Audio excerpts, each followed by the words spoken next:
Hello guys, എല്ലാവർക്കും സുഖമെന്ന് വിശ്വസിച്ചുകൊണ്ടും ഒരു സുദ്ദീനം നേർന്നുകൊണ്ടും നമ്മുടെ ഇന്നത്തെ ലീവ് വയേഴ്സിൻ്റെ പുതിയൊരു എപ്പിസോഡിലേക്ക് എല്ലാവർക്കും സ്വാഗതം. അപ്പോൾ ഇന്ന് ഞാൻ വിചാരിക്കുന്നത് എന്താണെന്ന് വെച്ച് കഴിഞ്ഞാൽ, നമ്മുടെ 2 ആഴ്ച മുമ്പ് ഒരു Q&A സെക്ഷൻ തുടങ്ങി വെച്ചില്ലേ, അതായത് നിങ്ങളുടെ ഒരു ചോയ്സ് ആയിട്ട്, സബ്സ്ക്രൈബേഴ്സ് ചോയ്സ് ആയിട്ട്. അപ്പോൾ നമുക്ക് ഇന്ന് ആ ഒരു സെഗ്മെൻറ്റ് രണ്ടാമത് പൊടിതട്ടി എടുക്കാം എന്ന് ഞാൻ വിചാരിക്കുകയാണ്. പിന്നെ വേറൊരു വളരെ സന്തോഷമുള്ളൊരു വാർത്ത ഉണ്ട് കേട്ടോ.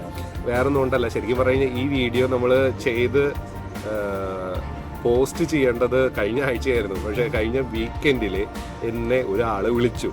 വേറെ ആരുമല്ല, നമ്മുടെ നല്ല നമുക്കെല്ലാവർക്കും അറിയാവുന്നൊരു ഫിലിം ആക്ടറും ദുബായിലെ ഹിറ്റ് FM റേഡിയോ ജോക്കിയുമായ മിഥുൻ രമേശ്. പലർക്കും നാട്ടിലുള്ളവർക്കും അറിയായിരിക്കും, ഫ്ലവേഴ്സ് TV കോമഡി ഷോയിൽ പുള്ളിക്കാരനാണ് ആങ്കറായിട്ട് വന്നിരുന്നത്. പുള്ളിക്കാരൻ നമ്മുടെ വീഡിയോ കണ്ട് ഇഷ്ടപ്പെട്ടു എന്ന് പറഞ്ഞ് പുള്ളിക്കാരൻ നമ്മളെ വിളിക്കുകയുണ്ടായി. അപ്പോൾ നമ്മൾ ആശംസിച്ചു. നമ്മൾ ഓൺ എയർ എടുത്തു. ദുബായിൽ ഹിറ്റ് FM ഓൺ എയർ നമ്മളെ കൊണ്ടുവന്ന് നമ്മുടെ ചാനലിനെ കുറിച്ച് നമുക്ക് ഒരു ചെറിയൊരു എന്താ പറയുക, ഒരു ചെറിയൊരു പ്രമ പോലെ നമ്മുടെ ചാനലിനെ കുറിച്ച്, നമ്മുടെ ചാനലുകൊണ്ട് എന്താ ഉദ്ദേശിക്കുന്നത് എന്ന് പുള്ളിക്കാരൻ്റെ ഓഡിയൻസിനും ലിസണേഴ്സിനും ലൈവ് ഓൺ എയർ വന്ന് നമുക്ക് എക്സ്പ്ലെയിൻ ചെയ്യാനൊരു അവസരം തന്നു.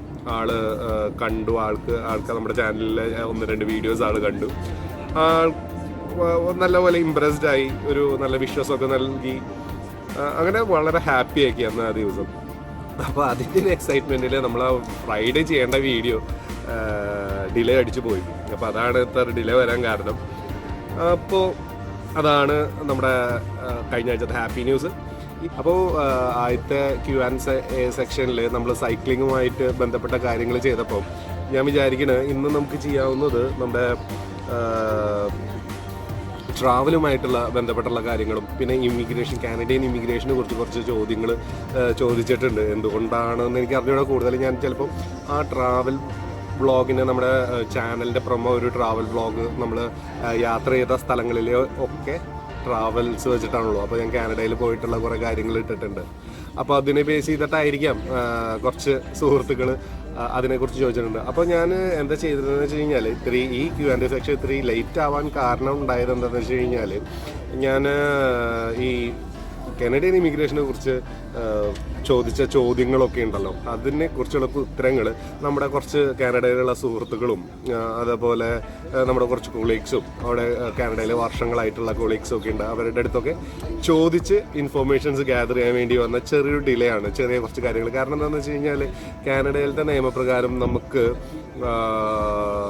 ഒരാൾക്ക് ഒരു ലീഗൽ അഡ്വൈസ് ഇമിഗ്രേഷനെ കുറിച്ച് കൊടുക്കാൻ സാധാരണ ആൾക്കാർക്ക് പാടില്ല. കാരണം എന്താണെന്ന് വെച്ച് കഴിഞ്ഞാൽ, അത് ഇലീഗലാണ്. അവിടെ ലൈസൻസ് എടുക്കണം. ഇമിഗ്രേഷൻ ലൈസൻസ് ഉള്ളവർക്ക് മാത്രമേ അതിനെക്കുറിച്ച് പറയാൻ പറ്റൂ. അതുകൊണ്ട് ഞാൻ അതിനെക്കുറിച്ച് കൂടുതൽ ഡീറ്റെയിൽഡായിട്ട് പറയുന്നില്ല. പക്ഷേ കുറച്ച് ബേസിക് കാര്യങ്ങൾ ഞാൻ പറയാം.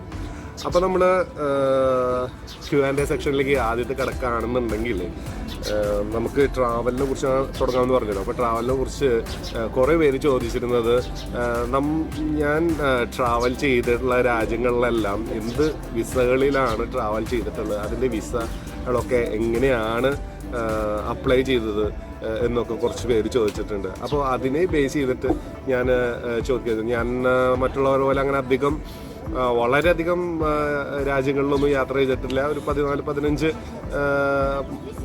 രാജ്യങ്ങൾ മാത്രമേ ഇതുവരെ യാത്ര ചെയ്തിട്ടുള്ളൂ. അപ്പോൾ ഞാൻ യാത്ര ചെയ്തത് കൂടുതലും ബിസിനസ് വിസയിലാണ്. ടൂറിസ്റ്റ് വിസയിൽ വളരെ കുറച്ച് രാജ്യങ്ങളിൽ മാത്രമാണ് ഞാൻ യാത്ര ചെയ്തത്. കൂടുതലും യാത്ര ചെയ്തിട്ടുള്ളത് ബിസിനസ് വിസകളിലാണ്. അപ്പോൾ എങ്ങനെയാണ് ഈ രാജ്യങ്ങളിലത്തെ വിസകൾ നമ്മൾ അപ്ലൈ ചെയ്തത് എന്നുള്ള ഒരു ചോദ്യത്തിനുള്ള ഉത്തരം ഞാനിപ്പോൾ പറഞ്ഞു തരാം. ഇപ്പോൾ നമ്മുടെ ഫാർ ഈസ്റ്റ് കൺട്രീസ് ആയി കഴിഞ്ഞ് കഴിഞ്ഞാൽ, സൗത്ത് ഈസ്റ്റ് ഏഷ്യൻ കൺട്രീസിലേക്ക് കമ്പാരിറ്റീവ്ലി ഇന്ത്യൻസിനും സൗത്ത് ഇന്ത്യൻസിനും വിസ അപ്ലൈ ചെയ്യാൻ കുറച്ച് എളുപ്പമാണ്. ഫോർ എക്സാമ്പിൾ സിംഗപ്പൂർ, മലേഷ്യ ഒക്കെ ആണെന്നുണ്ടെങ്കിൽ നമ്മുടെ ഏത് ട്രാവൽ ഏജൻസി മുഖേനയും നമുക്കിപ്പോൾ നാട്ടിൽ നിന്ന് വിസ അപ്ലൈ ചെയ്യാൻ പറ്റും. ഞാനതെല്ലാം കോവിഡ് സിറ്റുവേഷന് മുമ്പത്തെ കാര്യങ്ങളാട്ടോ പറയുന്നത്. കാരണം കോവിഡ് സിറ്റുവേഷൻ വന്നതിന് ശേഷം ദിവസം നിയമങ്ങൾ മാറിക്കൊണ്ടിരിക്കുകയാണ് എല്ലാ രാജ്യങ്ങളിലും. അപ്പോൾ അതാത് ടൈമിൽ നിങ്ങൾ തന്നെ ചെക്ക് ചെയ്ത് നോക്കണം. പക്ഷേ കോവിഡിന് മുമ്പ് ഇങ്ങനെ ആയിരുന്നു എന്ന് വിചാരിച്ചു കഴിഞ്ഞാൽ, സിംഗപ്പൂർ, മലേഷ്യ എല്ലാം നമുക്ക് സൗത്ത് ഇന്ത്യൻസിന് വളരെ എളുപ്പം തന്നെ വിസ അപ്ലൈ ചെയ്യാം. സിംഗപ്പൂരൊക്കെ ആണെങ്കിൽ എനിക്ക് തോന്നുന്നു ചെന്നൈയിൽ നിന്നൊക്കെ അവർക്ക് വിസ ഓഫീസ് ഉണ്ട്. ഞാനെല്ലാം ബേസ് ചെയ്ത് വിസകളൊക്കെ അപ്ലൈ ചെയ്ത് UAE റെസിഡൻറ്റിൻ്റെ സ്റ്റാറ്റസ് വെച്ചിട്ട് UAE നിന്നാണ് ഞാൻ അപ്ലൈ ചെയ്തിരുന്നത്. ഇനിയിപ്പോൾ തായ്ലൻഡും മാൽഡീവ്സും ഒക്കെ ആണെന്നുണ്ടെങ്കിൽ അവിടെ ഇന്ത്യൻസിന് വിസ ഓൺ അറൈവൽ ഉണ്ട്. നമ്മൾ പ്രത്യേകിച്ച് വിസ ഒന്നും അപ്ലൈ ചെയ്യേണ്ട. നമുക്ക് ഹോട്ടൽ ബുക്കിങ്ങും കൺഫർമേഷൻ നമ്മുടെ ഒരു ഐറ്റിനറി പ്ലാനും നമ്മുടെ കയ്യിലുണ്ടെങ്കിൽ ഓൺ അറൈവൽ തന്നെ ഇന്ത്യൻ പാസ്പോർട്ട് ഹോൾഡേഴ്സിന് വിസ കിട്ടും. പിന്നെ യൂറോപ്പ് കൺട്രീസാണ്. യൂറോപ്പ് കൺട്രീസിലെ യൂറോപ്യൻ യൂണിയനിലുള്ള കൺട്രീസ്, ഇപ്പോൾ ഫോർ എക്സാമ്പിൾ ജർമ്മനി, ഫ്രാൻസ്, അവർക്കൊക്കെ എങ്ങനെയാണെന്ന് വെച്ച് കഴിഞ്ഞ് കഴിഞ്ഞാൽ ഒരൊറ്റ വിസയാണ് ഷെങ്കൻ വിസ എന്ന് പറയും. പക്ഷേ നമുക്കപ്പോൾ ഈ രാജ്യങ്ങളിലുള്ള ഏതെങ്കിലും രാജ്യത്തിൻ്റെ എംബസിയിൽ നിന്ന് ഈ ഷെങ്കൻ വിസ കിട്ടാം, അപ്ലൈ ചെയ്ത് കിട്ടും. പക്ഷേ ഈ വിസ വെച്ചിട്ട് നമുക്ക് ആ യൂറോപ്യൻ ഉള്ളിലുള്ള എല്ലാ രാജ്യങ്ങളിലും യാത്ര ചെയ്യാം. അപ്പോൾ അതിൻ്റെ ഏത് രാജ്യത്തിൻ്റെ എംബസിയിൽ അപ്ലൈ ചെയ്യണം എന്നുള്ളതിൻ്റെ ഒരു മാനദണ്ഡം എന്താണെന്ന് വെച്ച് കഴിഞ്ഞ് കഴിഞ്ഞാൽ നമ്മൾ ഏത് രാജ്യത്താണോ ഏറ്റവും കൂടുതൽ ഡ്യൂറേഷൻ നിൽക്കാൻ ഉദ്ദേശിക്കുന്നത്, അല്ലെങ്കിൽ ഏത് രാജ്യത്താണ് നമ്മൾ എൻട്രി പ്ലാൻ ചെയ്യുന്നത്, യൂറോപ്യൻ യൂണിയനിലെ രാജ്യങ്ങളിൽ ഏത് രാജ്യത്താണ് നമ്മൾ എൻട്രി പ്ലാൻ ചെയ്യുന്നത് എന്നുണ്ടെങ്കിൽ ആ രാജ്യത്തെ എംബസിയിൽ വേണം നമ്മൾ ഈ ഷെങ്കൻ വിസ അപ്ലൈ ചെയ്യാൻ. അപ്പോൾ അപ്ലൈ ചെയ്ത് കിട്ടിക്കഴിഞ്ഞാൽ നമുക്ക് യൂറോപ്യൻ യൂണിയനിലുള്ള ഏത് രാജ്യങ്ങളിലും വേണമെങ്കിൽ അത് ചെയ്യാം. UK അതുപോലെ തന്നെയാണ്. പിന്നെ ഇതിനൊക്കെ അപ്ലൈ ചെയ്യണതിൻ്റെ ഒരു രീതി എന്താണെന്ന് ചോദിച്ചു കഴിഞ്ഞാൽ ബേസിക്കലി ഇവർ നോക്കുന്നത് എന്താണെന്ന് വെച്ച് കഴിഞ്ഞാൽ നമുക്ക് ഒരു വിസ തന്നു കഴിഞ്ഞ് കഴിഞ്ഞാൽ ആ വിസയിൽ നമ്മൾ അവിടെ എൻട്രി ചെയ്ത് കഴിഞ്ഞ് കഴിഞ്ഞാൽ നമ്മൾ തിരിച്ചു പോകാൻ സാധ്യത ഉണ്ടോ എന്നുള്ളതാണ്.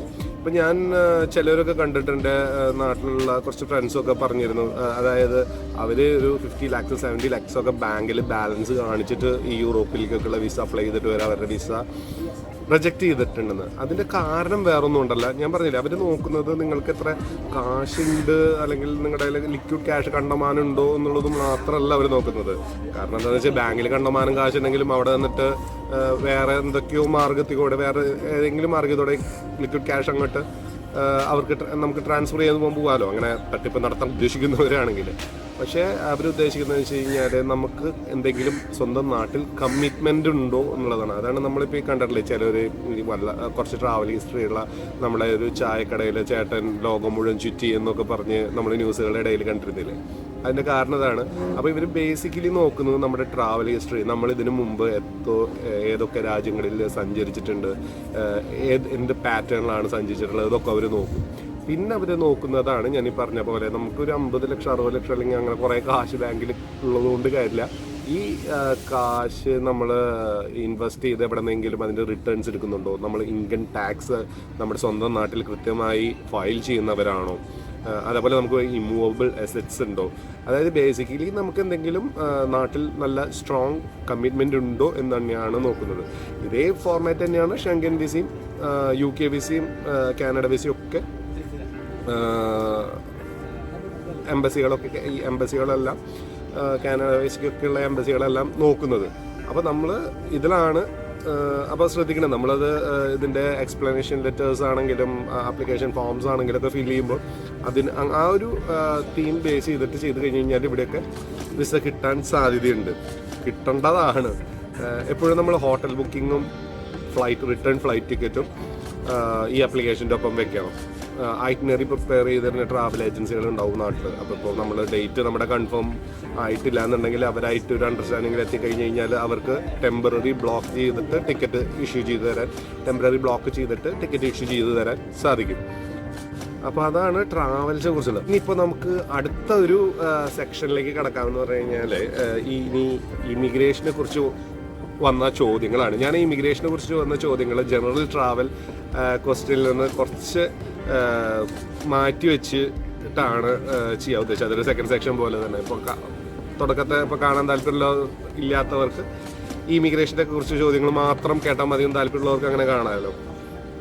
അപ്പോൾ നമ്മൾ ആദ്യത്തെ ചോദ്യം നമുക്ക് ഇമിഗ്രേഷനെ കുറിച്ചുള്ളത് കിട്ടിയതെന്ന് വെച്ച് കഴിഞ്ഞാൽ ഏത് സ്ട്രീമിലാണ് കാനഡയിലേക്ക് ഇമിഗ്രേറ്റ് ചെയ്യാൻ ഏറ്റവും സ്യൂട്ടബിൾ ആയിട്ടുള്ള ഒരു സ്ട്രീം എന്നാണ് ചോദിച്ചത്. കാരണം ഈ ചോദിച്ച സുഹൃത്തിനായിട്ട് ഞാൻ ബന്ധപ്പെട്ടപ്പോൾ പുള്ളിക്കാരന് കുറേ ഏജൻസികൾ PNP കൊടുക്കാം, പ്രൊവിൻഷ്യൽ നോമിനി സിമ്പിളായിട്ട് കിട്ടും. അതിൻ്റെ രജിസ്ട്രേഷൻ ഫീസ് ആണ് ആദ്യം തരേണ്ടതെന്ന് പറഞ്ഞു. പിന്നെ വേറൊരു ഏജൻസി ഒരു പടി കൂടെ മുന്നോട്ട് കടന്ന് പറഞ്ഞു അവർക്ക് ജോലി വരെ മേടിച്ചു കൊടുക്കാം. അപ്പോൾ രജിസ്ട്രേഷൻ ഫീസ് ആയിട്ട് 4000 ദിർഹംസ്, അതായത് മൊത്തത്തിൽ 12,000 ദിർഹംസ് ഉണ്ട്. 4000 ദിർഹംസ് രജിസ്ട്രേഷൻ ഫീസ് ആയിട്ട് ഇപ്പോൾ കൊടുക്കാം. ബാക്കി 8,000 ദിർഹംസ് കാനഡയിൽ ചെന്നിട്ട് ജോലി ചെയ്ത് ആ ശമ്പളത്തിൽ നിന്ന് പിടിച്ചോളും എന്നൊക്കെ വലിയൊരു സൗജന്യം ചെയ്തു തന്ന പോലെ അവർ വിളിച്ച് മാർക്കറ്റ് ചെയ്യുന്നുണ്ട്. ഇത് ഞാൻ അറിഞ്ഞിടത്തോളം ഇപ്പോൾ ദുബായിൽ കുറച്ച് ഏജൻസികളൊക്കെ ചെയ്യുന്നുണ്ട്. അവരൊക്കെ എനിക്ക് തോന്നുന്നു ഒരു തട്ടിപ്പായിരിക്കണം ഈ ചെയ്യുന്നത്. കാരണം എന്ന് പറഞ്ഞു കഴിഞ്ഞാൽ ഇവർ 4,000 4,000 10 പേരിൽ നിന്ന് കിട്ടിയ 40,000 ആയില്ലേ. അപ്പോൾ അത്രയേ ഉള്ളൂ. കാരണം അവിടെ കാനഡയിൽ നമ്മുടെ ഗൾഫിൽ വരുന്ന പോലെയല്ല, ഗൾഫിൽ വിസിറ്റ് വിസയിൽ വന്ന് ഒരു ജോലി കണ്ടുപിടിച്ച് സിമ്പിളായിട്ട് നമുക്ക് ജോബ് വിസയിലേക്ക് മാറി റെസിഡൻസ് പെർമിറ്റ് മേടിക്കുന്ന പോലെയല്ല കാനഡയിലത്തെ അറേഞ്ച്മെൻറ്റ്. കാരണം അവിടെ ഒരു എംപ്ലോയർക്ക് ഒരാളെ ജോലിക്ക് പുറത്തുനിന്ന് കൊണ്ടുവരണം എന്നുണ്ടെങ്കിൽ അവർക്ക് LMIA എന്ന് പറഞ്ഞ ഒരു പ്രോസസ്സ് ചെയ്യണം. ഈ LMI പ്രോസസ്സ് ചെയ്യേണ്ടത് എംപ്ലോയി അല്ല, ഇത് ചെയ്യേണ്ടത് എംപ്ലോയറാണ്. അപ്പോൾ പലപ്പോഴും ഈ എംപ്ലോയേഴ്സ് ഇതിന് മെനക്കെടാറില്ല. കാരണം പണ്ട് കോവിഡ് വരുന്നതിന് മുമ്പ് തന്നെ ഇതിനൊക്കെ 3 മാസം 4 മാസം ഈ LMIA ചെയ്യാൻ, LMIA എന്ന് പറഞ്ഞാൽ ലേബർ മാർക്കറ്റ് ഇമ്പാക്റ്റ് അസസ്മെൻറ്റ്, അതാണ് അതിൻ്റെ ഫുൾ ഫോം. അപ്പോൾ അത് ചെയ്യാനായിട്ട് ഒരുമാതിരിപ്പെട്ട എംപ്ലോയേഴ്സ് ഒന്നും മെനക്കെടാറില്ല. കാരണം എന്താണെന്ന് വെച്ച് കഴിഞ്ഞാൽ അവർക്ക് നാളെയോ മറ്റന്നാളോ അടുത്ത ആഴ്ചയോ അല്ലെങ്കിൽ ഒരു മാസത്തിനുള്ളിൽ വേണ്ട ഒരു എംപ്ലോയിനെ ഈ LMIA കൂടിയൊക്കെ പോയി 3, 4, 6 മാസമൊക്കെ വെയിറ്റ് ചെയ്ത് ഒരാളെ ഇങ്ങോട്ട് കൊണ്ടുവരാന്ന് പറഞ്ഞു കഴിഞ്ഞാൽ ബേസിക്കലി അവരുടെ റിക്വയർമെൻറ്റ് തന്നെ മീറ്റ് ചെയ്യില്ല. സെക്കൻഡറി എന്താണെന്ന് വെച്ചാൽ അത്രയും ഹൈലി സ്കിൽഡ് ആയിട്ടുള്ള ഒരു എംപ്ലോയി ആണെങ്കിൽ അല്ലെങ്കിൽ ഒരു കാൻഡിഡേറ്റ് ആണെങ്കിൽ മാത്രമേ എംപ്ലോയേഴ്സ് അതിന് മെനക്കിടുള്ളൂ. അതാണ് ഒരു പോയിന്റ്. പിന്നെയെന്ന് പറഞ്ഞു കഴിഞ്ഞാൽ നേരത്തെ പറഞ്ഞ പോലെ ഇത് എംപ്ലോയേഴ്സിന് മാത്രമേ ചെയ്യാൻ സാധിക്കുള്ളൂ, എംപ്ലോയീസിന് ചെയ്യാൻ പറ്റില്ല. എംപ്ലോയീസ് ആണ് ചെയ്യേണ്ടത്. അവരുടെ ലേബർ ഡിപ്പാർട്ട്മെൻറ്റിൽ, കാനഡയിലെ ലേബർ ഡിപ്പാർട്ട്മെൻറ്റുമായി ബന്ധപ്പെട്ട് ഫീസുകളൊക്കെ വെച്ച് ലോയേഴ്സിനെ വെച്ച് ഈ LMIA അടിച്ചു കിട്ടണം. LMIA കൊണ്ട് ഉദ്ദേശിക്കുന്നത് ഇത്രയേ ഉള്ളൂ, ആ പർട്ടിക്കുലർ ജോലി ചെയ്യാൻ കനഡിയൻ ലേബർ മാർക്കറ്റിൽ എംപ്ലോയീസ് ഇല്ല, അതുകൊണ്ട് അല്ലെങ്കിൽ റൈറ്റ് കാൻഡിഡേറ്റ്സ് ഇല്ല, അതുകൊണ്ട് നമുക്ക് പുറത്തുനിന്ന് ഒരു കാൻഡിഡേറ്റിനെ ഇങ്ങോട്ട് കൊണ്ടുവരണം. അതാണ് അതുകൊണ്ട് ഉദ്ദേശിക്കുന്നത്. അപ്പോൾ അതങ്ങനെ വെറുതെ എംപ്ലോയീസിന് കൊണ്ടുവരാൻ പറ്റാത്തതുകൊണ്ട് ഈ LMIA അപ്ലൈ ചെയ്ത് കൊണ്ടുവരണം. അപ്പോൾ ഈ വർക്ക് പെർമിറ്റ് ജോലി മേടിച്ച് തരാം എന്നൊക്കെ പറഞ്ഞ് കാശ് മേടിക്കുന്ന ഏജൻസികളുടെ ഒരു മൊത്തത്തിലുള്ളൊരു എന്താണ് ഉദ്ദേശം എന്ന് നമുക്ക് മനസ്സിലാക്കാലോ. അതായത് എൻ്റെ ഒരു അഭിപ്രായത്തിൽ 98% അങ്ങനെ വരുന്ന ജോബ് ഓഫേഴ്സ് സ്കാം ആയിട്ട്, വെറും 2% ആരുടെയെങ്കിലുമൊക്കെ ഭാഗ്യം കൊണ്ട് കിട്ടിയാൽ കിട്ടി, അത്രയേ ഉള്ളൂ. ഉണ്ട്, IT മേഖലയിലൊക്കെ ഒരുപാട് പേർക്ക് വരുന്നുണ്ട്. പക്ഷെ അതും എനിക്ക് തോന്നുന്നില്ല, വളരെ റെയറാണ്. നിങ്ങളിപ്പം ഇതിന് കാനഡയ്ക്ക് അപ്ലൈ ചെയ്യുന്ന ആൾക്കാരുടെ ഒരു എണ്ണം എടുത്ത് നോക്കിയാൽ അറിയാം, ഒരു വർഷം തന്നെ എത്ര ലക്ഷം പേര് അപ്ലൈ ചെയ്യുന്നുണ്ടെന്ന്. അതിൽ നമ്മൾ കാണുന്നത്, അങ്ങനെ കിട്ടിക്കാണുന്നത് വല്ല 10 500 ഒക്കെ പേർക്കാണ്. ഇനി അടുത്ത ഏജൻസികളുടെ തട്ടിപ്പാണ് ഈ PNP അഥവാ പ്രൊവിൻഷ്യൽ നോമിനി പ്രോഗ്രാം വഴി നിങ്ങൾക്ക് ഇമിഗ്രേഷൻ മേടിച്ച് തരും എന്ന് വളരെ സിമ്പിളായിട്ട് പറയുന്നു. 6 മാസം കൊണ്ട് നിങ്ങൾ അവിടെ എത്തിക്കുന്നത്.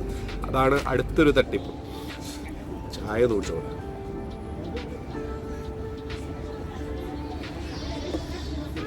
അത് തട്ടിപ്പാണെന്ന് പറയാൻ വേറെ ഒന്നുമല്ല. കാരണം ഈ പ്രൊവിൻഷ്യൽ നോമിനി പ്രോഗ്രാം ആർക്കും പ്രെഡിക്റ്റ് ചെയ്യാൻ പറ്റില്ല.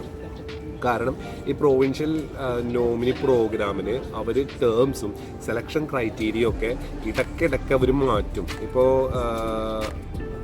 ബേസിക്കലി പ്രൊവിൻഷ്യൽ നോമിനി പ്രോഗ്രാം എന്താണെന്ന് ഞാൻ പറഞ്ഞുതരാം. പ്രൊവിൻഷ്യൽ നോമിനി പ്രോഗ്രാം എന്ന് പറഞ്ഞു കഴിഞ്ഞാൽ അവിടുത്തെ കാനഡയിലെ, നമ്മുടെ നാട്ടിലുള്ള സംസ്ഥാനങ്ങൾ, സ്റ്റേറ്റ്സ് പോലെ കാനഡയിലുള്ള പ്രൊവിൻസുകൾക്ക് പുരോഗമനം കൊണ്ടുവരാൻ വേണ്ടിയിട്ട്, അതായത് ഈ ഫെഡറൽ സ്കിൽ വർക്കർ പ്രോഗ്രാം വഴിയൊക്കെ കാനഡിയൻ ഇമിഗ്രേഷൻ വഴി ആൾക്കാർ വരുമ്പോൾ നമ്മളാണെങ്കിലും ഞാനാണെങ്കിലും നിങ്ങളാണെങ്കിലും ഒക്കെ എന്താ ചെയ്യുക, ആദ്യം തന്നെ നല്ല ഒരു സിറ്റി നോക്കും. ഏറ്റവും മെട്രോപൊളിറ്റൻ സിറ്റിയിൽ ജോലി സാധ്യതയൊക്കെ നോക്കി അവിടെ തന്നെ സെറ്റിൽ ആവും. അപ്പോൾ ഈ ഇവിടുന്ന് കാനഡയിലേക്ക് കയറി പോകുന്നവർ മെയിൻ സിറ്റീസായ ടൊറൻറ്റോ, കാൽഗറി, എഡ്മണ്ടൺ, വാങ്കോവർ അങ്ങനെയുള്ള സ്ഥലങ്ങളിൽ മാത്രമാണ് അടിഞ്ഞു കൂടുന്നത്. അപ്പോൾ ഈ കാനഡിയൻ ഗവൺമെൻറ് ഒരു കാര്യം ചെയ്തു, എന്നാൽ ഈ പ്രൊവിൻസുകൾക്ക് ഒരു അവസരം കൊടുക്കുകയാണ്. നിങ്ങൾക്ക്, അതായത് പ്രൊവിൻസുകൾക്ക് ആവശ്യമുള്ള തരത്തിലുള്ള ആളുകളെ അവർക്ക് നേരിട്ട് ഒരു നോമിനി സർട്ടിഫിക്കറ്റ് കൊടുത്ത് അവർക്ക് കാനഡയിലേക്ക് കൊണ്ടുവരാൻ PR കൊടുത്ത് കൊണ്ടുവരാൻ സാധിക്കും. അപ്പോൾ ഈ പ്രോഗ്രാം ജനറലായിട്ട് എങ്ങനെയാണെന്ന് നമുക്ക് നോക്കാം. ഈ പ്രോഗ്രാം ജനറലായിട്ട് എങ്ങനെയാണെന്ന് വിചാരിച്ചു കഴിഞ്ഞാൽ ഈ PNP ടേംസ് അവർ ഓരോ കൊല്ലം, അല്ലെങ്കിൽ ഓരോ കൊല്ലമൊന്നും പറയാൻ പറ്റില്ല, കാരണം ഒരു 2-3 മാസം കൂടുമ്പോഴല്ലേ അവർക്കൊരു റിക്വയർമെൻറ്റ് വരാമെന്ന് വെച്ചാൽ ആ റിക്വയർമെൻറ്റ് അനുസരിച്ചുള്ള ടേംസാണ് ഇവർ കൊണ്ടുവരിക ഈ ഇമിഗ്രേഷന് വേണ്ടിയിട്ട് ഈ പ്രൊവിൻസുകൾ. അപ്പോൾ ഈ ഏജൻസികൾ നിങ്ങൾക്ക് ഇന്ന കാറ്റഗറി ഇന്ന ലേബർ എന്താ പറയുക, ഇന്ന ജോലിയിലുള്ള പ്രൊഫഷണലുള്ളവരെ ഇന്ന പ്രൊവിൻസിലേക്ക് കൊണ്ടുവരാൻ സാധിക്കും എന്നൊക്കെ പറഞ്ഞ് നിങ്ങളെ മോഹന വാഗ്ദാനം നൽകി കാശ് മേടിക്കണത് ശരിക്കും പറഞ്ഞു കഴിഞ്ഞാൽ തട്ടിപ്പാണ്. അല്പമെങ്കിലും പ്രൊവിൻഷ്യൽ നോമിനിയിൽ ഒരു ചെറിയൊരു ക്ലാരിറ്റി എങ്കിലും ഉള്ളത് സസ്കാഷ്വൻ്റെ ആണ് എനിക്ക് തോന്നിയിട്ടുള്ളത്. എൻ്റെ ഒരു അഭിപ്രായത്തിൽ ഞാൻ ഫ്രണ്ട്സിൻ്റെ അടുത്തൊക്കെ ചോദിച്ച് അവിടെ ജീവിക്കുന്നവരുടെ അടുത്തൊക്കെ ചോദിച്ച് എടുത്ത ഇൻഫോർമേഷൻ മാത്രമാണ്. ഇതൊരു ലീഗൽ അഡ്വൈസ് അല്ല കേട്ടോ, ഞാൻ അത് ആദ്യമേ പറയാം. കാരണം ലീഗൽ അഡ്വൈസ് കൊടുക്കണമെന്നുണ്ടെങ്കിൽ IRCCയുടെ ലൈസൻസ് ഉള്ള ഇമിഗ്രേഷൻ ഏജൻസിനെ പറ്റുള്ളത്. അതുകൊണ്ട് ഞാനത് ലീഗൽ അല്ല അഡ്വൈസ്, നമ്മുടെ എക്സ്പീരിയൻസിൽ നിന്ന് കണ്ട കുറച്ച് കാര്യങ്ങൾ മാത്രമാണ് ഷെയർ ചെയ്യുന്നത്. അപ്പോൾ ചില പ്രൊവിൻസുകൾ ആ പ്രൊവിൻസുകളിൽ പഠിച്ചവർക്ക് മുൻഗണന കൊടുക്കും, ചിലവർ ആ പ്രൊവിൻസിൽ ജോലിയുള്ളവർക്ക് കൊടുക്കും, ചിലവർ ആ പ്രൊവിൻസിൽ പുതിയൊരു ജോബ് ഓഫർ കിട്ടിയിട്ടുണ്ടെങ്കിൽ അങ്ങനെയുള്ളവർക്ക് കൊടുക്കും.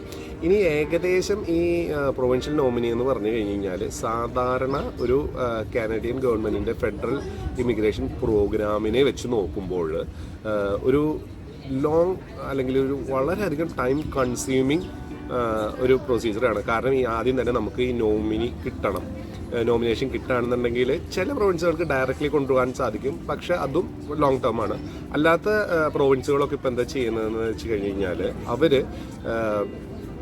ഇവരുടെ ഒരു ഫെഡറൽ സ്കിൽഡ് ഇമിഗ്രേഷൻ പ്രോഗ്രാം ഉണ്ട്, എക്സ്പ്രസ് എൻട്രി എന്ന് പറയുന്നത് കാനഡിയൻ ഗവൺമെൻറ്റിൻ്റെ. അതായിട്ട് ലിങ്ക് ചെയ്യാണ്. അതായത് ഈ പ്രൊവിൻഷ്യൽ നോമിനി കിട്ടിക്കഴിഞ്ഞ് കഴിഞ്ഞാൽ അവർക്ക് കുറച്ചധികം പോയിൻറ്റ്സ് കിട്ടും, ഒരു 600 പോയിൻറ്റോ എന്തോ കിട്ടും ഈ ഇമിഗ്രേഷൻ എക്സ്പ്രസ് എൻട്രി പ്രോസസ്സിന്. അപ്പോൾ അതിലേക്ക് ഒരു 600 പോയിൻ്റ് അഡീഷണൽ ബോണസ് പോലെ കയറുമ്പോൾ വല്ലാതെ പോയിൻറ്റ്സ് കയറി നമുക്ക് പ്രിഫറൻസ് കിട്ടി, കാനഡിയൻ ഗവൺമെൻറ് നമുക്ക് ഇൻവിറ്റേഷൻ തന്ന് അങ്ങനെ വരും. അപ്പോൾ ഇതൊക്കെ ഞാൻ പറഞ്ഞ പോലെ, നേരത്തെ പറഞ്ഞ പോലെയില്ല, ഇതൊക്കെ ഒരു ടൈം കൺസ്യൂമിങ് ആയിട്ടുള്ള, വളരെ ടൈം കൺസ്യൂമിങ് ആയിട്ടുള്ള പ്രശ്നമാണ്. നമ്പർ 1. നമ്പർ 2 എന്താണെന്ന് വെച്ച് കഴിഞ്ഞാൽ ഇത് ആർക്കും പ്രെഡിക്റ്റ് ചെയ്യാൻ പറ്റുന്ന ഒരു കാര്യമല്ല പ്രൊവിൻഷ്യൽ നോമിനി പരിപാടി, ഇമിഗ്രേഷൻ. അത് ഇടയ്ക്കിടയ്ക്ക് മാറിക്കൊണ്ടിരിക്കും. അപ്പോൾ ഈ പ്രൊവിൻഷ്യൽ നോമിനി പ്രോഗ്രാം വഴി കാനഡിയൻ പെർമനന്റ് റെസിഡൻസ് വാങ്ങിച്ച് തരാമെന്ന് പറയുന്ന ഏജൻസിനെ ഒരു 4 വട്ടം ആ ഏജൻസുമായി ഇടപെടാൻ നമ്മളൊരു 4 വട്ടം ചിന്തിക്കണം. അത്രയാണ് ഞാൻ മനസ്സിലാക്കിയത്. കാരണം അത് അങ്ങനെയാണ്, ക്രിസ്റ്റൽ ക്ലിയർ അല്ല, ആർക്കും അങ്ങനെ അത് പറയാൻ പറ്റില്ല. പിന്നെ സസ്കാഷ്വൻ്റെ കേസിൽ ചെറിയ ഫ്ലെക്സിബിലിറ്റി ഉണ്ട്. ഇനിയിപ്പോൾ അടുത്തൊരു ചോദ്യത്തിലേക്ക് പോവുകയാണെന്നുണ്ടെങ്കിൽ, അടുത്ത ചോദ്യം വന്നത് കാനഡയിലേക്ക് ഇമിഗ്രേറ്റ് ചെയ്യാൻ ഏറ്റവും നല്ല പ്രോഗ്രാം ഏതാണെന്ന് ചോദിച്ചിട്ടാണ്. എൻ്റെ അഭിപ്രായത്തിൽ ഞാൻ പറയുകയാണെങ്കിൽ കാനഡയിലേക്ക് പോകാൻ ഏറ്റവും നല്ല പ്രോഗ്രാമായിട്ട് എനിക്ക് തോന്നിയത് എക്സ്പ്രസ് എൻട്രി ആണ്. പക്ഷേ ഇത് പറയുമ്പോഴും ഞാൻ പറയും കാനഡിയൻ ഇമിഗ്രേഷൻ്റെ ഓരോ പ്രോഗ്രാംസിനും അത്ര ക്ലാരിറ്റി ഇല്ല. കാനഡിയൻ ഇമിഗ്രേഷൻ്റെ പ്രോഗ്രാംസൊക്കെ ഇത്തിരി ക്ലാരിറ്റി കുറവുള്ളതാണ്. പക്ഷേ എക്സ്പ്രസ് എൻട്രി മാത്രമാണ് അതിന് ഇത്തിരി അപവാദമായിട്ടുള്ളത്. എക്സ്പ്രസ് എൻട്രിയിലാണെന്നുണ്ടെങ്കിൽ നമുക്ക് അറ്റ്ലീസ്റ്റ് അറിയാം എന്തൊക്കെ ക്രൈറ്റീരിയ വെച്ചിട്ടാണ് നമ്മൾ ഈ ഇമിഗ്രേഷന് വേണ്ടി നോക്കേണ്ടത് എന്ന്. അതിൽ നമുക്ക് എങ്ങനെ സ്കോർ നേടി നമ്മൾ മുൻപിലെത്താം. അതായത് എക്സ്പ്രസ് എൻട്രി എന്ന് പറഞ്ഞാൽ ബേസിക്കലി ഒരു പൂളാണ്. അപ്പോൾ എക്സ്പ്രസ് എൻട്രി തന്നെയാണ് ഇത്രയെങ്കിൽ ഇത്തിരി ക്ലാരിറ്റി ഉള്ള ഒരു ഇമിഗ്രേഷൻ പ്രോസസ്സ് കാനഡയിലേക്കുള്ളത്. അപ്പോൾ ഇനിയിപ്പോൾ അതിനെക്കുറിച്ച് വേറെ സെപ്പറേറ്റ് വീഡിയോ ചെയ്യണമെന്ന് താല്പര്യം ഉണ്ടെങ്കിൽ അത് നിങ്ങൾ കമൻ്റായിട്ട് പറയാം. അപ്പോൾ ഞാൻ ഈ എക്സ്പ്രസ് എൻട്രീനെ കുറിച്ച് നമ്മുടെ കൂട്ടുകാരോടൊക്കെ ചോദിച്ചു. എക്സ്പ്രസ് എൻട്രി വഴി നമ്മുടെ കുറച്ച് കൂട്ടുകാരൊക്കെ അവിടെ പോയിട്ടുണ്ട്. അവരോട് ചോദിച്ചിട്ട് അവർ ഓൾറെഡി ഞാൻ ചോദിച്ചു വെച്ചിട്ടുണ്ട്. അപ്പോൾ അവരോട് ചോദിച്ചിട്ടുള്ള എങ്ങനെയാണ് അതിൻ്റെ പ്രൊസീജിയർ എന്ന് നിങ്ങൾക്ക് ഞാനത് പറഞ്ഞ് സെപ്പറേറ്റ് വീഡിയോ ചെയ്യാം. കാരണം എന്താണെന്ന് വെച്ച് കഴിഞ്ഞാൽ ഞാൻ നോക്കിയപ്പം അത് തന്നെ ഒരു 2-3 വീഡിയോയ്ക്കുള്ള കണ്ടന്റ് ഉണ്ട് ഈ എക്സ്പ്രസ് എൻട്രി ഇമിഗ്രേഷൻ പ്രോസസ് എന്ന് പറഞ്ഞു കഴിഞ്ഞാൽ. ഞാൻ സാധിക്കുകയാണെങ്കിൽ പിന്നെ ഏതെങ്കിലും ടൈമിൽ ചെയ്യാം, ഇല്ലെങ്കിൽ നിങ്ങൾക്ക് താല്പര്യം ഉണ്ടെങ്കിൽ പറഞ്ഞാൽ ഇമീഡിയറ്റ് ആയിട്ട് നമ്മൾ അത് ചെയ്യാം. അടുത്തൊരു ചോദ്യം എനിക്ക് വന്നത് എന്താണെന്ന് വെച്ച് കഴിഞ്ഞാൽ കാനഡയിലേക്ക് ഇമിഗ്രേറ്റ് ചെയ്യുന്നത് കൊണ്ട് എന്തെങ്കിലും ഉപകാരമുണ്ടോ എന്നുള്ളതാണ് അടുത്തു വന്ന ചോദ്യം. അപ്പോൾ ഈ ചോദ്യം ഇത്തിരി ട്വിസ്റ്റിംഗ് ആയിട്ടുള്ളതാണ്. കാരണം എന്താണെന്ന് വെച്ച് കഴിഞ്ഞാൽ കാനഡയിലേക്ക് എന്നല്ല, ലോകത്തെ എവിടേക്ക് ഇമിഗ്രേറ്റ് ചെയ്യുക എന്ന് പറയുന്ന ഒരു പ്രോസസ്സ് എന്ന് പറഞ്ഞു കഴിഞ്ഞാൽ അത് എല്ലാവർക്കും സ്യൂട്ടബിൾ ആയിരിക്കണം എന്നില്ല. അപ്പോൾ കാനഡയിലേക്ക് ഇമിഗ്രേഷൻ ചെയ്യുന്നത് ചില കാറ്റഗറിക്കാർക്ക് ഉപകാരപ്പെടും. അപ്പോൾ എൻ്റെ ഒരു അഭിപ്രായത്തിൽ പറയുകയാണെന്നുണ്ടെങ്കിൽ അവനവൻ്റെ പേഴ്സണൽ സിറ്റുവേഷൻ അവരവർ തന്നെ അസസ് ചെയ്തിട്ട് വേണം ഏത് രാജ്യത്തേക്കാണെന്ന് മൂവ് ചെയ്യാൻ ഏറ്റവും നല്ലത് എന്ന് നമ്മൾ ഓപ്റ്റ് ചെയ്യാൻ. ഇപ്പോൾ നമുക്ക് നാട്ടിലും അല്ലെങ്കിൽ ഗൾഫിൽ ജീവിക്കുന്നവരാണ്, അവർക്ക് അവിടെ തന്നെ നല്ല ഒരു ലൈഫ് ഉണ്ട് എന്നുണ്ടെങ്കിൽ why should they move to Canada? അതൊരു സിമ്പിൾ ക്വസ്റ്റ്യൻ ആണ്. കാരണം അത് പോകേണ്ട കാര്യമില്ല. ഇനി പലർക്കും വല്ല പ്രിഫറൻസ് ഉണ്ടെങ്കിൽ, ഒരു ഫാമിലി റീയൂണിഫിക്കേഷൻ ആഗ്രഹിക്കുന്നുണ്ടെങ്കിൽ, അല്ലെങ്കിൽ ഇപ്പോൾ ചിലവർക്ക് ഉണ്ടാവും ഒരു വെസ്റ്റേൺ കൾച്ചറിൽ പോയി വർക്ക് ചെയ്യണമെന്ന് ആഗ്രഹം ഉണ്ടാവുക. അങ്ങനെയൊക്കെ ആഗ്രഹമുള്ളവരാണെങ്കിൽ തീർച്ചയായും കാനഡ ഒരു നല്ല ഓപ്ഷനാണ്. പക്ഷെ നമ്മൾ പോകുമ്പോൾ നമ്മളെപ്പോഴും ശ്രദ്ധിക്കേണ്ട കാര്യം, ഈ കാനഡ എന്ന് പറഞ്ഞ രാജ്യത്ത് നമ്മളിവിടെ വളരെയധികം കാലഘട്ടം വർക്ക് ചെയ്ത് നമ്മളെ എക്സ്പീരിയൻസിലൊക്കെ ആയിട്ട് ആണ് കാനഡയ്ക്ക് പോകാൻ നമ്മൾ ഉദ്ദേശിക്കുന്നത് എന്നുണ്ടെങ്കിൽ നമ്മൾ മനസ്സിൽ വെക്കേണ്ട കാര്യം, അവിടെ നമ്മൾ ചെന്ന് കഴിഞ്ഞ് കഴിഞ്ഞാൽ നമ്മൾ ശിശുവാണ്. നമ്മൾ ബേസിക്കലി തന്നെ ഒരു 95% ജോബ്സിലും നമ്മൾ സ്റ്റാർട്ട് ചെയ്യേണ്ടി വരും. നമ്മുടെ ഇവിടുത്തെ എക്സ്പീരിയൻസ് ഒന്നും അവിടെ കൺസിഡർ ചെയ്യില്ല. അവിടെ നമ്മൾ സ്റ്റാർട്ട് ചെയ്യേണ്ടി വരും ബേസിക്കിൽ നിന്ന് തന്നെ. ഒരു പക്ഷേ നമുക്ക് പുതിയ എഡ്യൂക്കേഷൻ നേടേണ്ടി വരും. പിന്നെ നമ്മളൊക്കെ നാട്ടിൽ ഈ എഞ്ചിനീയറിംഗ് ഗ്രാജുവേഷനോ അല്ലെങ്കിൽ ഫാർമസി ഗ്രാജുവേഷനോ അല്ലെങ്കിൽ നഴ്സിംഗ് ഗ്രാജുവേഷനോ ഒക്കെ കഴിഞ്ഞ് നമ്മൾ ചിലപ്പോൾ നമ്മൾ ഓൾറെഡി രജിസ്റ്റേർഡ് പ്രൊഫഷണൽസ് ആവും നമ്മുടെ നാട്ടിൽ. ഇപ്പോൾ ഗൾഫിലാണെന്നുണ്ടെങ്കിലും രജിസ്റ്റേർഡ് പ്രൊഫഷണൽസ് ആവും. പക്ഷേ കാനഡയിൽ ചെന്ന് കഴിഞ്ഞ് കഴിഞ്ഞാൽ ലൈസൻസിങ് പ്രൊസീജിയർ വരെ ഒന്നിനും തുടങ്ങണം. അതായത് ഈവൺ എൻജിനീയർ ആകണം എന്നുണ്ടെങ്കിൽ, ഒരു പ്രൊഫഷണൽ എൻജിനീയർ ആകണമെന്നുണ്ടെങ്കിൽ അതാത് പ്രൊവിൻസുകളിലെ എൻജിനീയറിംഗ് അസോസിയേഷനുകളിൽ നിന്ന് അവർ രജിസ്റ്റർ ചെയ്ത് ലൈസൻസ് എടുത്ത്, ആ ലൈസൻസിൻ്റെ പേര് PE എഞ്ചിനീയർ എന്താണോ. ഇപ്പം ഞാൻ ബേസിക്കലി എഞ്ചിനീയർ ആയതുകൊണ്ട് എഞ്ചിനീയറിംഗ് വെച്ചിട്ടല്ലേ എനിക്ക് പറയാൻ പറ്റുള്ളൂ. അപ്പോൾ പ്രൊഫഷണൽ എഞ്ചിനീയറിംഗ് ലൈസൻസ് അവിടെ നിന്ന് കഴിഞ്ഞാൽ എടുക്കണം. എന്നാലേ നമുക്ക് അവിടെ അതാത് നമ്മൾ സെയിം പഠിച്ച ഫീൽഡിലാണ് നമുക്ക് ജോലിയൊക്കെ ചെയ്യണമെന്നുണ്ടെങ്കിൽ സാധിക്കുള്ളൂ. ഇതാണ് നമ്മുടെ ഫ്രണ്ട്സും അവിടെ ചെന്നിട്ട് പറഞ്ഞു തന്ന കാര്യം. ഓൺലൈനിലും ഉണ്ട്, ഞാനത് ഡബിൾ ചെക്ക് ചെയ്തു. അങ്ങനെ തന്നെയാണ് ഓൺലൈനിലും കിടക്കുന്നത്. ഇനി ഞാൻ ഇപ്പം എന്താ പറയുക, നമ്മൾ കുറേ നെഗറ്റീവ്സ് അടിച്ച് പറഞ്ഞിട്ട് കാര്യമില്ലല്ലോ. ഇതിലിപ്പോൾ നെഗറ്റിവിറ്റിക്ക് വലിയ അർത്ഥമില്ല. അപ്പം ഞാൻ എൻ്റെ ഒരു ഒപ്പീനിയൻ പറയാമെന്നുണ്ടെങ്കിൽ, നമ്മൾ അവിടുത്തെ കുറേ കാര്യങ്ങൾ മനസ്സിലാക്കി. ഞാനൊരു കാര്യം ചെയ്യാം, അവിടുത്തെ കുറേ സംഭവങ്ങൾ, അവിടുത്തെ ആനുകൂല്യങ്ങൾ അല്ലെങ്കിൽ അവിടുത്തെ ബുദ്ധിമുട്ടുകൾ ഒക്കെ നിങ്ങൾക്ക് പറഞ്ഞു തരാം. അപ്പോൾ നിങ്ങൾ തന്നെ നിങ്ങളുടെ സിറ്റുവേഷൻ വെച്ച് അസസ് ചെയ്ത് നിങ്ങൾ തീരുമാനിക്കുക നിങ്ങൾക്ക് കാനഡയിലേക്ക് മൂവ് ചെയ്യുന്നത് യൂസ്ഫുൾ ആണോ അല്ലയോ എന്ന്. അതാണ് എനിക്ക് എൻ്റെ സുഹൃത്തുക്കളോട് പറയാനുള്ളത്, എനിക്ക് മെസ്സേജ് അയച്ചു തന്ന സുഹൃത്തുക്കളോട് പറയാനുള്ളത്. അപ്പോൾ നമ്മൾ ആദ്യത്തെ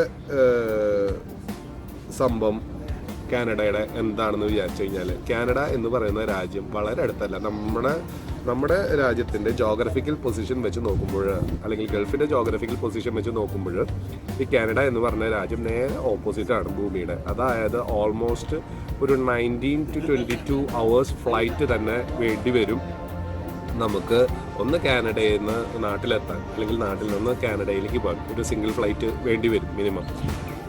അതൊരു വലിയ പ്രശ്നം. അപ്പോൾ ഈ ഹോം സിക്നെസ് ഒക്കെ ഉള്ളവരൊക്കെ ആണെങ്കിൽ കാനഡ എന്ന് ചിന്തിക്കാതെ ഇരിക്കുകയാണ് ഏറ്റവും ബെസ്റ്റ്. നോസ്റ്റാൾജിയൊക്കെ വളരെയധികം കൂടുതലുള്ളവരാണെന്നുണ്ടെങ്കിൽ അതെഗെയിൻ ഡിപ്പെൻഡ്സ് ഓൺ പേഴ്സണൽ ചോയ്സ്.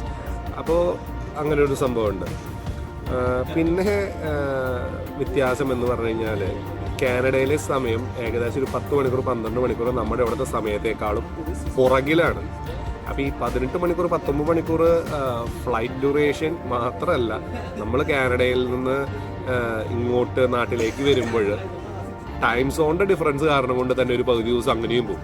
പിന്നെ 20-22 മണിക്കൂറിൻ്റെ ഫ്ലൈറ്റും പോകും, ഒരു 10-12 മണിക്കൂറിൻ്റെ ടൈം ഡിഫറൻസ് കൊണ്ടുള്ള ഒരു ഡിലേയും വരും.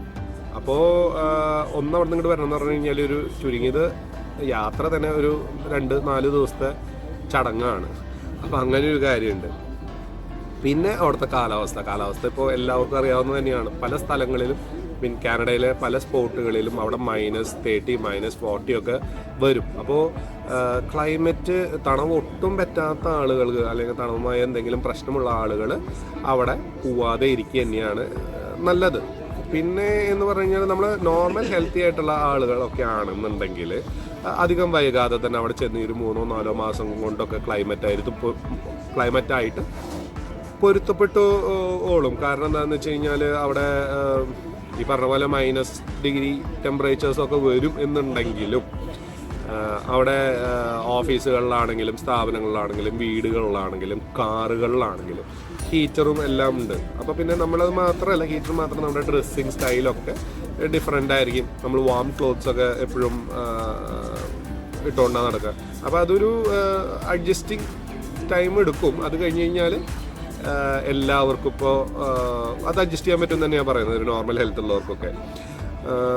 ഇപ്പോൾ എൻ്റെ ഫ്രണ്ട്സിനാണെങ്കിൽ ആദ്യം അവരിപ്പോൾ പറഞ്ഞിരുന്ന അത്ര പരാതിയൊന്നും ഇപ്പോൾ അവർ പറയാറില്ല. ആദ്യം ചെന്ന സമയത്തൊക്കെ അവർക്ക് ഭയങ്കര വണ്ടറായിരുന്നു. ആ ഒരു അത് ഉണ്ടാവില്ല നമുക്കാണെങ്കിൽ ആർക്കാണെങ്കിലും അവിടെ ചെന്ന് കഴിയുമ്പോൾ ഒരു ആദ്യത്തെ കുറച്ച് സമയത്തെ ഒരു എന്താ പറയുക, ഒരു എന്തൂസിയാസവും അല്ലെങ്കിൽ ഒരു ആങ്സൈറ്റി, ഒരു മൊത്തത്തിലൊരു ത്രില്ലിങ് അനുഭവം. പിന്നെ അത് കഴിഞ്ഞ് കുറച്ച് കഴിയുമ്പോൾ നമ്മൾ റിയാലിറ്റിയിലേക്ക് വരും. പിന്നെ അത് കഴിഞ്ഞ് അവിടെ നിന്ന് റിയാലിറ്റിയിൽ നിന്നുകൊണ്ട് അവിടുത്തെ ക്ലൈമറ്റായിട്ട് പൊരുത്തപ്പെട്ടു പോകണം. പിന്നെ കാനഡയിലുള്ള വേറൊരു ഗുണം എന്താണെന്ന് വിചാരിച്ചു കഴിഞ്ഞ് കഴിഞ്ഞാൽ അവിടെ നമ്മൾ ഹയർ സ്റ്റഡീസിന് വരുമ്പോൾ, ഹയർ സ്റ്റഡീസ് എക്സ്പെൻസീവ് ആണ് ഒരു സൈഡിൽ, പക്ഷേ മറ്റൊരു സൈഡിൽ നമ്മൾ നോക്കുമ്പോൾ എന്ന് വെച്ച് കഴിഞ്ഞാൽ അവിടെ ഹയർ സ്റ്റഡീസിന് വരുമ്പോൾ നമ്മൾ ഇൻ്റർനാഷണൽ സ്റ്റുഡൻസ് കൊടുക്കുന്നതിന് 1/3, ചില കോളേജുകളിലാണെങ്കിൽ 4/1 അവർ ഡൊമസ്റ്റിക് സ്റ്റുഡൻസിന് ചാർജ് ചെയ്യുള്ളൂ. അപ്പോൾ ഇപ്പം നമുക്കൊരു കരിയർ ചേഞ്ച് വേണമെന്നുണ്ടെങ്കിൽ അത് ഏത് പ്രായത്തിലാണെന്നുണ്ടെങ്കിലും ഇറ്റ്സ് പോസിബിൾ. അതുപോലെ തന്നെ നമ്മുടെ അവിടെ എത്തിയിട്ട് അടുത്തൊരു ജനറേഷന് ഒരു ഹയർ സ്റ്റഡീസിനൊക്കെ വേണമെന്നുണ്ടെങ്കിലും എന്താ പറയുക, പോസിബിളാണ്, റീച്ചബിളാണ്. കാരണം ഗവൺമെൻറ് ഗ്രാൻഡുകൾ കൊടുക്കും. അപ്പോൾ നമുക്ക് എങ്ങനെയാണെന്ന് വെച്ച് കഴിഞ്ഞാൽ സാവകാശം അടച്ചാൽ മതി എന്നുള്ള ടൈപ്പ് ഗ്രാൻഡുകളൊക്കെ ഗവൺമെൻറ് തന്നെ കൊടുക്കും. അപ്പോൾ അതെല്ലാം ഫീസിബിളാണ്. പക്ഷേ വേറൊരു കാര്യമുണ്ട് കേട്ടോ, നമ്മുടെ എഡ്യൂക്കേഷൻ്റെ എക്സ്പെൻസ് വെച്ച് നോക്കുമ്പോൾ കാനഡിയൻ എഡ്യൂക്കേഷൻ വളരെ എക്സ്പെൻസീവ് തന്നെയാണ്. ഈവൻ ഡൊമസ്റ്റിക് സ്റ്റുഡൻസിനാണെന്നുണ്ടെങ്കിലും എക്സ്പെൻസീവ് ആണ്. അപ്പോൾ ഞാൻ നോക്കിയപ്പോൾ ഞാൻ അന്വേഷിച്ച് പറഞ്ഞത് ഒരു നല്ലൊരു വലിയ മോശമില്ലാത്തൊരു കോഴ്സിനാണെന്നുണ്ടെങ്കിൽ ട്യൂഷൻ ഫീസ് തന്നെ കോളേജുകളിൽ കാനഡിയൻ സ്റ്റുഡൻസിനാണെങ്കിലും ഒരു $7,500 കനഡിയൻ ഡോളേഴ്സൊക്കെ പെർ ഇയർ വരുന്നുണ്ട്. പക്ഷേ ഇൻ്റർനാഷണൽ സ്റ്റുഡൻസിനാണെങ്കിൽ ഇതിൻ്റെ 3 ഇരട്ടിയോ ആവും. ഒരു സാമാന്യം ഭേദപ്പെട്ട ഒരു കോഴ്സാണ് പഠിക്കുന്നത് എന്നുണ്ടെങ്കിൽ. പിന്നെ അവിടെയുള്ള എൻ്റെ എല്ലാ ഫ്രണ്ട്സും പരാതി പറയണ ഒരു സംഭവം എന്ന് പറഞ്ഞു കഴിഞ്ഞാൽ അവിടുത്തെ കാർ ഇൻഷുറൻസിൻ്റെ എക്സ്പെൻസീവാണ്. അവിടെ എല്ലാവരും പറയണത് എന്താണെന്ന് വെച്ച് കഴിഞ്ഞാൽ കാർ ഇൻഷുർ ചെയ്യാമെന്ന് പറഞ്ഞു കഴിഞ്ഞാൽ മറ്റൊരു കാറ് മേടിക്കുന്ന അതേ അല്ലെങ്കിൽ അത്ര തന്നെ കാശ് ചിലവാക്കിയാലേ അവിടെ കാർ ഇൻഷുറൻസ് എടുക്കാൻ പറ്റുള്ളൂ. അതായത് ഒരു ഏകദേശം ഒരു 300-400 ഒക്കെ ആണ്, അല്ലെങ്കിൽ $400 താഴെ ആയിരിക്കും ഒരു മന്ത്ലി EMI വരുന്നത്. അതുപോലെ തന്നെ കാനഡയിലുള്ള പല സിറ്റീസിലും ഇൻഷുറൻസിൻ്റെ മന്ത്ലി പ്രീമിയം വരുന്നതും ഏകദേശം ഇതേപോലെ തന്നെയാണ്. അപ്പോൾ അവരൊക്കെ പറയുന്നത് എന്താണെന്ന് വെച്ച് കഴിഞ്ഞാൽ ഓൾറെഡി ഇപ്പോൾ കാർ മേടിച്ച് 2 വർഷമൊക്കെ അവർ പറയുന്നത് വെച്ചാൽ ഓൾറെഡി ഒരു 2 കാർ മേടിക്കാനുള്ള കാശ് കൊടുത്തു കഴിഞ്ഞു എന്നാണ്. അപ്പം അവിടുത്തെ ഇൻഷുറൻസിൻ്റെ രീതി എന്ന് പറഞ്ഞു കഴിഞ്ഞാൽ നമ്മുടെ കുറ്റം മാത്രം നോക്കിയിട്ടല്ല നമ്മുടെ പ്രീമിയം അവർ തീരുമാനിക്കുന്നത്. അതാണ് അവിടുത്തെ ഏറ്റവും വലിയ പ്രോബ്ലം എന്ന് പറയുന്നത് ഈ കാർ ഇൻഷുറൻസിൻ്റെ കാര്യത്തിൽ. കാരണം അവിടെ ഇപ്പോൾ നമ്മൾ താമസിക്കുന്ന ലൊക്കാലിറ്റിയിൽ കൂടുതൽ തെഫ്റ്റ് നടക്കുന്നുണ്ട്, അല്ലെങ്കിൽ കൂടുതൽ ആക്സിഡൻറ്റ് ഉണ്ടെന്നുണ്ടെങ്കിൽ ഇപ്പോൾ നമ്മുടെ പെർട്ടിക്കുലർ മോഡൽ കാറുകളാണ്, നമ്മുടെ ഓൺ ചെയ്യുന്ന കാറിൻ്റെ പെർട്ടിക്കുലർ മോഡൽ കാറുകളാണ് അവിടെ കൂടുതൽ ആക്സിഡൻറ്റിൽ പെടുന്നത് എന്നുണ്ടെങ്കിൽ നമുക്ക് ആ പേരും പറഞ്ഞിട്ട് ഇൻഷുറൻസ് കമ്പനികൾ പ്രീമിയം വളരെ കൂട്ടും. അപ്പോൾ അതൊരു വലിയൊരു പ്രോബ്ലമാണ്. പിന്നെ വല്ല ഫൈനോ ടിക്കറ്റോ കിട്ടുകയാണെന്നുണ്ടെങ്കിൽ ഇൻഷുറൻസ് പ്രീമിയത്തിൻ്റെ കാര്യം പിന്നെ പറയും വേണ്ട, ഒരു നല്ലൊരു 1.5 റേറ്റ് വരും. അപ്പോൾ എല്ലാവരും അത് ഒരു വലിയൊരു പ്രശ്നമായിട്ട് പറയാറുണ്ട് നമ്മൾ ഫ്രണ്ട്സിൻ്റെ അടുത്ത് ഇതിനൊക്കെ കാനഡയെ കുറിച്ചൊക്കെ ഡിസ്കസ് ചെയ്യുമ്പോഴും. പിന്നത്തെ സംഭവമാണ് അവിടുത്തെ റെൻറ്റ്, കോസ്റ്റ് ഓഫ് റെൻറ്റ്. ഒരു റെൻറ്റ് ചെയ്യാൻ അത് വളരെയധികം അവിടെ കൂടുതലാണ് എന്ന് തന്നെയാണ് ഇപ്പോൾ അവിടെ താമസിക്കുന്നവരൊക്കെ പറയുന്നത്. കാരണം എന്താണെന്ന് വെച്ച് കഴിഞ്ഞാൽ ഒരു 1 BHK ഒരു അപ്പാർട്ട്മെൻറ്റ് അവിടെ എടുക്കണം എന്നുണ്ടെങ്കിൽ തന്നെ അതിന് ഏകദേശം ഒരു 1500 to 1600 ഒക്കെ ടൊറൻറ്റോ സിറ്റിയിൽ മിനിമം വരുന്ന പറയുന്നത്. ടൊറൻറ്റോ സിറ്റിയിലല്ല, സിറ്റിയുടെ ഔട്ട്സ്കേർട്സിൽ തന്നെ. അപ്പോൾ എന്താണ് ചെയ്യാന്ന് വെച്ച് കഴിഞ്ഞാൽ ഇത്രയധികം എക്സ്പെൻസീവ് ആണ് എന്നുള്ളത് കൊണ്ട് തന്നെ അവിടെ പലരും എത്തിക്കഴിഞ്ഞ് കഴിഞ്ഞാൽ ഒരു ഡൗൺ പേയ്മെൻറ്റിനുള്ള കാശൊക്കെ തട്ടിക്കൂട്ടി ഒരു ഇങ്ങനെ ചെറിയൊരു ഫ്ലാറ്റ് സ്വന്തം പേരിൽ മേടിക്കാനാണ് അവിടെ എല്ലാവരും നോക്കുന്നത്. കാരണം എന്ന് വെച്ചാൽ ഈ റെൻറ്റ് കൊടുക്കുന്ന കാശുണ്ടെങ്കിൽ ഇതിൻ്റെ EMI കൊടുക്കണം. അപ്പോൾ ഞാൻ ഇതിൻ്റെ ബാലൻസ് ചെയ്തിട്ടാണ് ഞാൻ പറയാൻ ശ്രമിക്കുന്നത്. ഡ്രോബാക്സും ഉണ്ട്. അപ്പോൾ ഈ അതിനെങ്ങനെ പോസിറ്റീവായിട്ട് കാണാം എന്നുള്ളതാണ് ഞാൻ ശ്രമിക്കുന്നത്. അപ്പോൾ അങ്ങനെയാണ് കാര്യങ്ങൾ. അപ്പോൾ ആളുകൾ അവിടെ എന്താ ചെയ്യുന്നത് വെച്ച് കഴിഞ്ഞാൽ അത്യാവശ്യം ഡൗൺ പേയ്മെൻറ്റുള്ള കാശൊക്കെ എവിടെയെങ്കിലുമൊക്കെ തട്ടിക്കൂട്ടി ഒരു അഡ്വാൻസ് കൊടുത്ത് ഒരു ലോണൊക്കെ അപ്ലൈ ചെയ്ത് ഒരു ഫ്ലാറ്റൊക്കെ സ്വന്തം പേരിൽ മേടിച്ച് ഈ റെൻറ്റ് കൊടുക്കുന്ന കാശ് അതിൻ്റെ EMI ആയിട്ട് കൊടുക്കും. അപ്പോൾ പിന്നെ വരുന്ന വേറൊരു പ്രശ്നം എന്താണെന്ന് വെച്ച് കഴിഞ്ഞാൽ നമുക്കൊരു ലൈഫ് ലോങ് കമ്മിറ്റ്മെൻറ്റ് ഇങ്ങനെ വരുമ്പോൾ വരും. അപ്പോൾ എന്താണെന്ന് വെച്ച് കഴിഞ്ഞാൽ എല്ലാവരും പറയുന്നത് നമ്മളൊരു പ്ലാൻ ചെയ്തിട്ടല്ല ഇത് ചെയ്യുന്നത് എന്നുണ്ടെങ്കിൽ, ഇങ്ങനെ വീട് മേടിക്കലോ അല്ലെങ്കിൽ അപ്പാർട്ട്മെൻറ്റ് മേടിക്കലോ ഒട്ടും പ്ലാൻ ചെയ്യാതെയാണ് ചെയ്യുന്നത് എന്നുണ്ടെങ്കിൽ അതൊരു ലൈഫ് ലോങ് ഒരു കമ്മിറ്റ്മെൻറ്റും ലൈഫ് ലോങ് ലയബിലിറ്റി ആയിട്ട് അത് നിൽക്കും. അപ്പോൾ ചിലവർക്ക് അതൊരു വല്ലാതെ കുറേ കാലം കഴിയുമ്പോൾ ഒരു ഡിപ്രഷനായിട്ട് വരാം എന്നൊക്കെ പറഞ്ഞു കേട്ടിട്ടുണ്ട്. അതൊക്കെ ഇൻഡിവിജ്വൽ ടു ഇൻഡിവിജ്വൽ വ്യത്യസ്തമായിരിക്കും. എനിക്ക് തോന്നുന്നു അങ്ങനത്തെ കാര്യങ്ങളൊക്കെ എല്ലായിടത്തും ഇല്ലേ. അപ്പോൾ ഇവിടുത്തെ ഹൗസിങ് റെൻറ്റിങ് അല്ലെങ്കിൽ ഒരു വീട് മേടിക്കുക എന്നൊക്കെ പറയുമ്പോഴുള്ള കാര്യങ്ങൾ ഇതാണ്. പിന്നെ പലരും ഈ ഹൈ റെൻറ്റിന് വേറൊരു കാര്യം പറയുന്നത് എന്താണെന്ന് വെച്ച് കഴിഞ്ഞ് കഴിഞ്ഞാൽ കാനഡയുടെ പ്രധാന ഒരു ഇൻകം എന്ന് പറഞ്ഞു കഴിഞ്ഞാൽ ഇൻ്റർനാഷണൽ സ്റ്റുഡൻസ് ആണ്. അതും ഇൻ്റർനാഷണൽ സ്റ്റുഡൻസിൽ മെജോറിറ്റിയും വരുന്നത് മോർ ദാൻ 50% വരുന്നതും ഇന്ത്യയിൽ നിന്ന് തന്നെയാണ്. അപ്പോൾ അവരുടെ ഒരു മെയിൻ ഇൻകം എന്ന് പറയുന്നത് ഇതായതുകൊണ്ട് തന്നെ അവർ ഗവൺമെൻറ് നല്ല പോലെ ഇൻ്റർനാഷണൽ സ്റ്റുഡൻസ് വരാൻ വേണ്ടി അവർ പ്രൊമോട്ട് ചെയ്യുന്നുണ്ട്. അപ്പോൾ ഈ ഇൻ്റർനാഷണൽ സ്റ്റുഡൻസ് ഒക്കെ വന്നു കഴിഞ്ഞ് കഴിഞ്ഞാൽ ഈ കോളേജിൻ്റെ ചുറ്റുവട്ടത്തൊക്കെ ആയിരിക്കും അവർ താമസിക്കാൻ ശ്രമിക്കുക. ഈ കോളേജുകളൊക്കെ മെയിൻ സിറ്റികളിൽ തന്നെയായിരിക്കും. അപ്പോൾ അതും ഒരു വലിയൊരു കാരണമാണ് അവിടുത്തെ റെൻറ്റ് കൂടാൻ. പിന്നെ അവിടെ വേറെ ഒരു പ്രോബ്ലം അല്ലെങ്കിൽ അവിടുത്തെ ഒരു ചലഞ്ച് എന്ന് പറഞ്ഞു കഴിഞ്ഞാൽ ഡു ഇറ്റ് യുവർ സെൽഫാണ്. അവിടെ എല്ലാ കാര്യങ്ങളും DIY നമ്മൾ തന്നെ അല്ലെങ്കിൽ അവിടെ ഉള്ളവർ തന്നെ ചെയ്യണം. കാരണം ഒരു സഹായത്തിനൊക്കെ ഒരു മെയ്ഡിനെ വിളിക്കുക അല്ലെങ്കിൽ ലേബർ വർക്കിന് പുറത്തുനിന്ന് ആളെ വിളിക്കാം എന്ന് പറഞ്ഞു കഴിഞ്ഞാൽ അവിടെ കിട്ടാൻ ഭയങ്കര ബുദ്ധിമുട്ടാണെന്നാണ് പറഞ്ഞത്. കിട്ടും, പക്ഷേ വളരെയധികം എക്സ്പെൻസീവ് ആണെന്ന്. ഇപ്പോൾ നമ്മൾ നാട്ടിൽ നിന്നൊക്കെ ആണെന്നുണ്ടെങ്കിൽ, ഇവിടെ ഗൾഫിലൊക്കെ ആണെന്നുണ്ടെങ്കിൽ നാട്ടിൽ നിന്നൊക്കെ അത്യാവശ്യത്തിന് സഹായത്തിനൊക്കെ ആൾക്കാരെ കൊണ്ടുവരാൻ സാധിക്കും. ഇവിടെ ആ പരിപാടി നടക്കില്ല. ഇപ്പോൾ ഫ്രണ്ട്സൊക്കെ വിൻ്റർ ആയി കഴിഞ്ഞ് കഴിഞ്ഞാൽ പ്രാകണം കാണാം. കാരണം എന്താണെന്ന് വെച്ച് കഴിഞ്ഞാൽ ഇവിടെ അവരുടെ വീടിൻ്റെ മുന്നിലൊക്കെ നിറച്ച് സ്നോ വന്ന് വീണ് കഴിഞ്ഞ് കഴിഞ്ഞാൽ ഈ സ്നോ മാറ്റേണ്ട ഉത്തരവാദിത്തം ഈ വീട്ടിൽ താമസിക്കുന്ന ആൾക്ക് തന്നെയാണ്.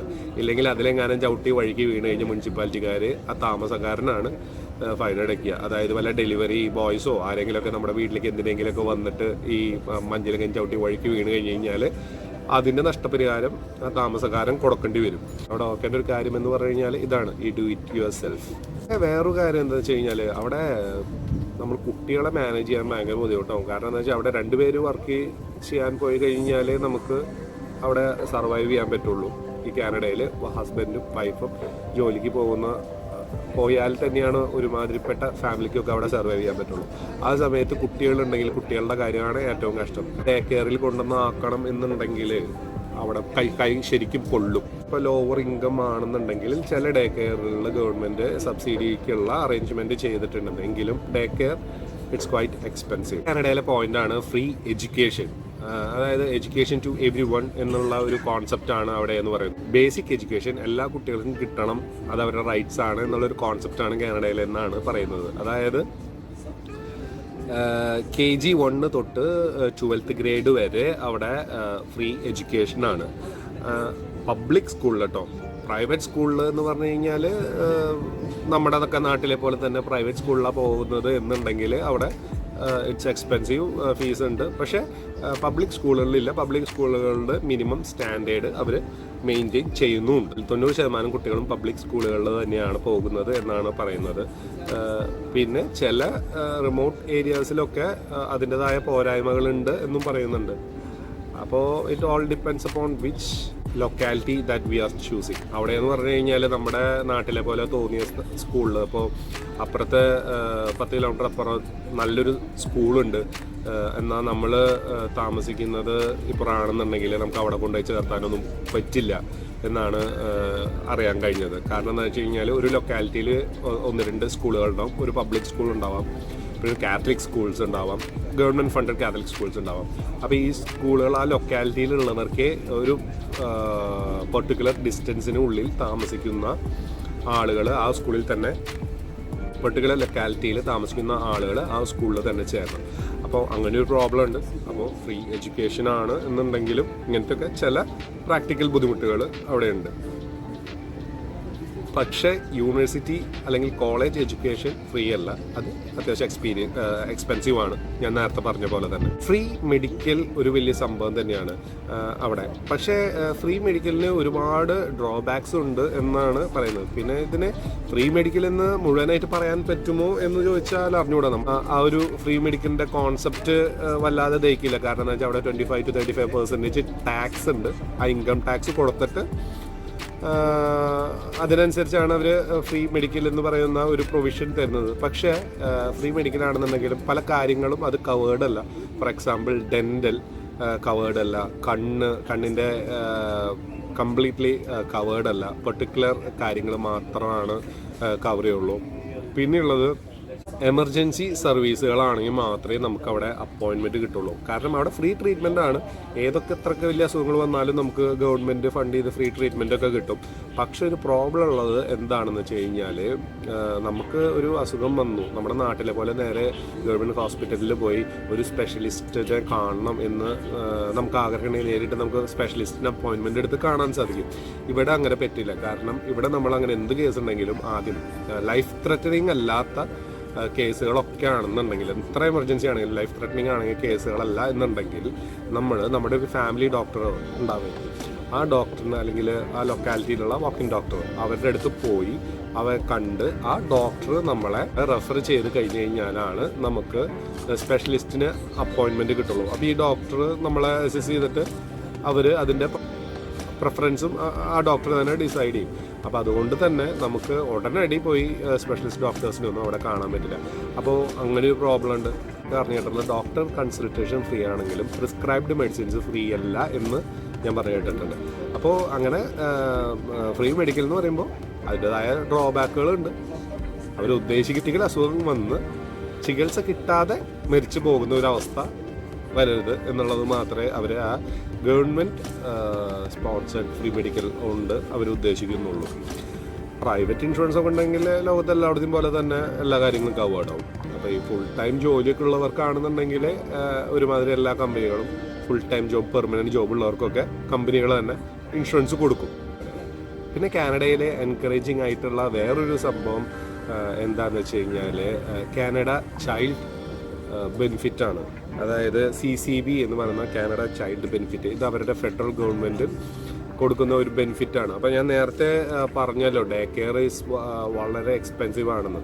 അപ്പം പല ലോ ഇൻകം ഫാമിലീസും അഡ്ജസ്റ്റ് ചെയ്ത് മാനേജ് ചെയ്ത് പോകുന്നത് ഈ ചൈൽഡ് കെയർ ബെനിഫിറ്റ് അവർ കാനഡിയൻ ഗവൺമെൻറ് കൊടുക്കുന്നത് കൊണ്ടാണ്.